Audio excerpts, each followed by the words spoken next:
কেমন আছেন সবাই? আমি প্রিয়াশা। সকাল বাজে এখন 5:30।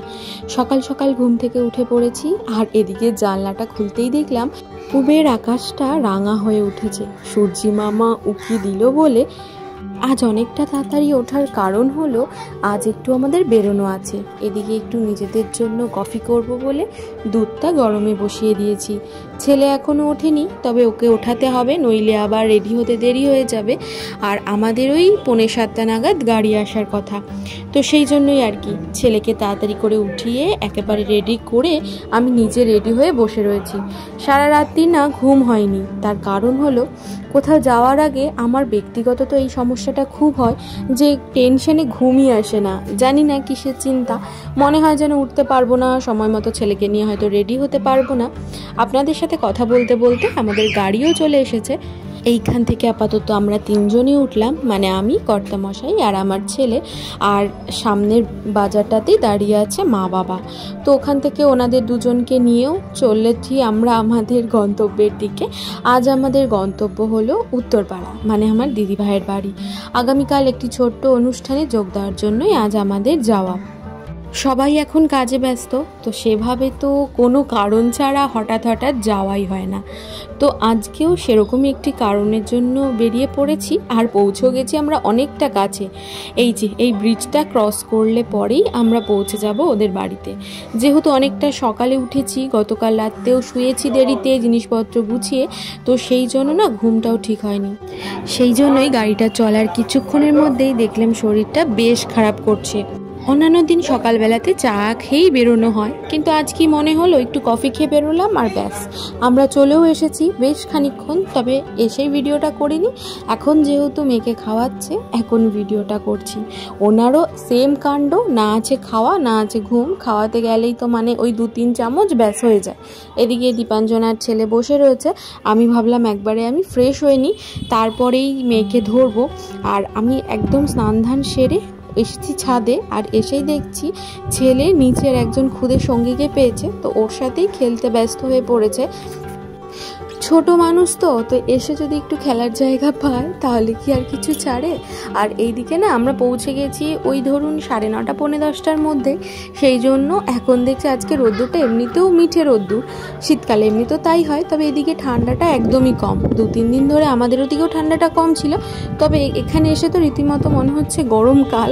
ঠান্ডা তো সময় মনেই হচ্ছে না। আমি জামা কাপড়গুলো একবারে কেচেই নিয়েছি, ভাবলাম ওপরে মেলে দিয়ে যাই, তাহলে শুকিয়ে যাবে। আর আগামীকালের জন্য কোনো কাজ রাখতেও পারবো না, আগামীকাল সকাল থেকেই শুরু হয়েছে। আচ্ছা বলি কি কারণ, সেই কারণটা তো আপনাদের বলাই হয়নি, তো সেই কারণটা একবার বলি। সেটা হচ্ছে আমার পুটুলির, অর্থাৎ যাকে আমি দেখালাম কিছুক্ষণ আগে, ওনার মুখে অন্নপ্রাশন তো আমরা পুরীতে গিয়েই সেরেছি। সেই ওই মানে অনুষ্ঠানটা তখন আর কোনো বড়োভাবে হয়নি, তো এখন কিছু মাত্র লোকজনকে নিয়ে এই অনুষ্ঠানটা সম্পন্ন হবে। যদিও বা সেরকম কোনো রিচুয়ালস আর নেই, কারণ সেটা কমপ্লিট হয়ে গেছে, জাস্ট ওই ফটোশ্যুটের জন্যই হয়তো হবে।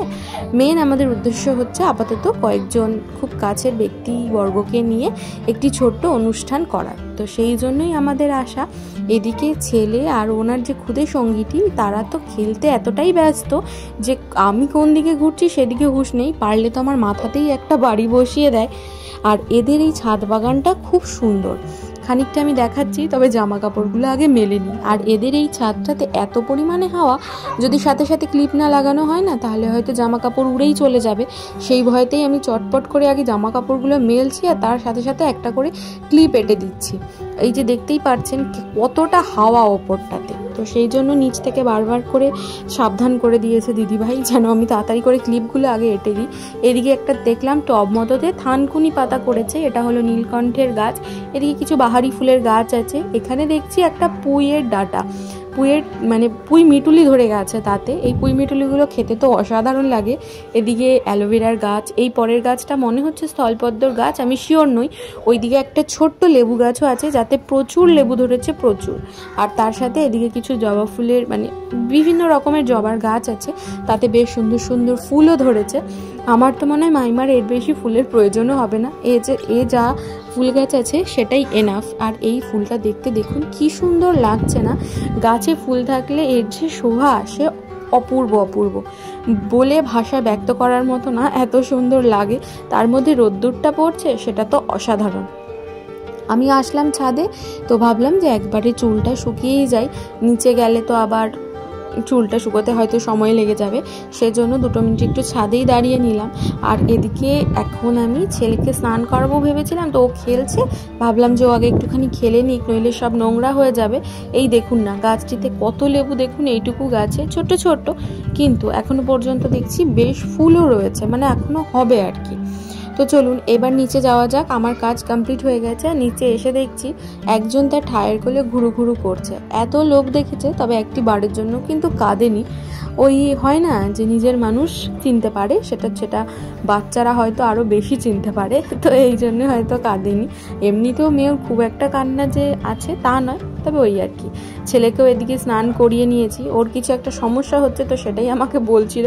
ওর কথা তো আমিও সবসময় বুঝতে পারি না, বুঝি, কিন্তু অনেক সময় এমন হয় যে এমন কিছু কিছু ফরেন ল্যাঙ্গুয়েজ বলে যেগুলো আমি বুঝতে পারি না। তবে আমার কর্তামশাই একটু ফোন করলো, সেই জন্য 2টো হেলমেট নিয়ে এলাম নিচে, কারণ দাদা ভাই আর কর্তামশাই একটু বেরোবে বললো। আমি ভাবলাম একবার একটু দাঁড়াই, যদি ছেলের দুধটাও দিয়ে যায়, সেই জন্য নিচে নেমে দাঁড়ালাম।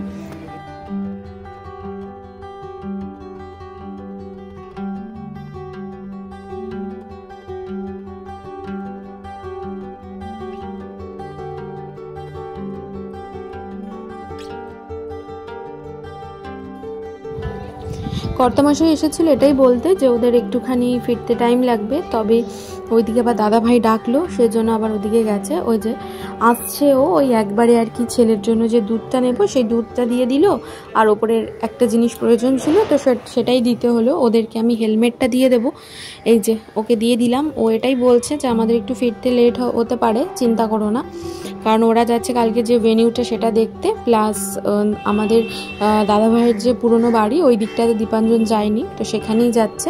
আর এই যে দিদিভাইও স্নান করে ওপরে এলো, তো বললো চল একটু যাই। আমি একা নই, আমি আর ভাই একা নই, এই যে মাও এসেছে আমাদের সাথে। ওপরটায় বেশ হাওয়া, মানে ওপরে আসলে একটু ঠান্ডা ঠান্ডা ফিলিংস হচ্ছে, কিন্তু নিচে গেলে সেই ভাবটা আর থাকছে না। মনে হচ্ছে যে বোধহয় বসন্তকাল পেরিয়ে গরমকাল চলে এলো, এমন একটা ভাব আর কি। তো যাই হোক, এখানে বসে খানিকক্ষণ গল্প করব, তারপরে খেতে যাব। ওপরটাতে দীপাঞ্জন আর দাদাভাইকে দেওয়া হয়েছে, মানে ওই পাশে ডাইনিংয়ে আমরা আর কেউ বসিনি, আমি আর ভাই এদিকটাতে বসে পড়লাম। মা বাবা মাইমা সবার খাওয়া হয়ে গেছে, ছেলেকে তো আগেই খাইয়ে দিয়েছি। এদিকে সিম পোস্ত নিচ্ছি আমি, ডাল আলু ভাজা কিছুই নিইনি, আর এদিকে চিকেন রয়েছে, স্যালাড আছে, আমার জন্য এনাফ। আমি খুব বেশি তরকারি দিয়ে খেতে পারি না, অসুবিধে হয়ে যায়, তো সেই জন্য আমি বললাম আমাকে আর কিছু দিস না, আমার এটাই এনাফ।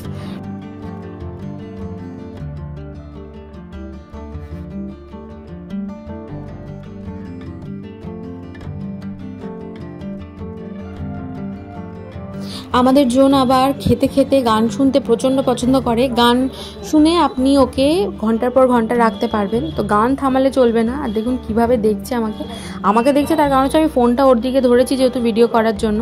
এখন ঠাম্মি ট্রাই করছে যে যাতে খাইয়ে দেওয়া যায়, খাওয়া নিয়ে তো প্রচণ্ড সমস্যা। তারপরে বসলাম আগামীকালকে যে জামাটা পরবেও সেটা নিয়ে আর কি, যে দেখছি ঠিকঠাক আছে কিনা, কারণ ওরা দেখেনি এটা পরিয়ে। তো দিভাই বললো দে আমি তোর ভিডিওটা করে দিই, তো আমি ওকে শেষমেশ জিনিসটা পরাতে এলাম, আর দেখছি আর কি যে দেখি কেমন লাগে। ও আমাদেরকে হা করে তাকিয়ে আছে যে কি করছিস মনি, তুই সেটা আগে আমাকে বল, তুই আমাকে কেন জামা কাপড় আজকেই পরিয়ে দিচ্ছিস, অনুষ্ঠান তো কালকে। তো যাই হোক, জিনিসটা পরানোর পরে দেখুন আপনারাই কেমন লাগছে, পুরো রাধারানী লাগছে কিনা বলবেন। হাত দুটো দেখুন কেমন করে রেখেছে।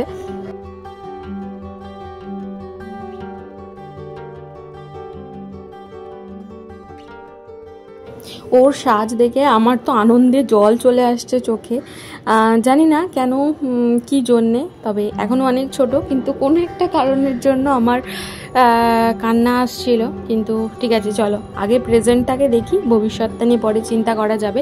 দিদা তো এখানে আনন্দে খানিকক্ষণ নেচেই দিয়েছে, দাদুও গান করছিল ওইদিকে। ওর এই ড্রেস পরা দেখে আমিও একটুখানি নিজেকে দেখিয়ে দিলাম, ভীষণ সুন্দর লাগছিল। এই ড্রেসটাতে চুজ করেছে খুব সুন্দর করে আর কি। এখানে বাবা এখন দেখতে বসেছে টিভি, আর ওইদিকে দিদি রাত্রিরে রান্নাবান্না করছে। আমি একটুখানি ও ঘরে যাব, কালকের কাপড় চোপড়টা বের করছি আস্তে ধীরে, যদিও সব গোছানোই আছে হাতের কাছে, তবু আর কি। আরেকজনের কাণ্ড দেখুন, মাথায় এক্সট্রা খোপা লাগিয়ে ঘুরে বেড়াচ্ছে।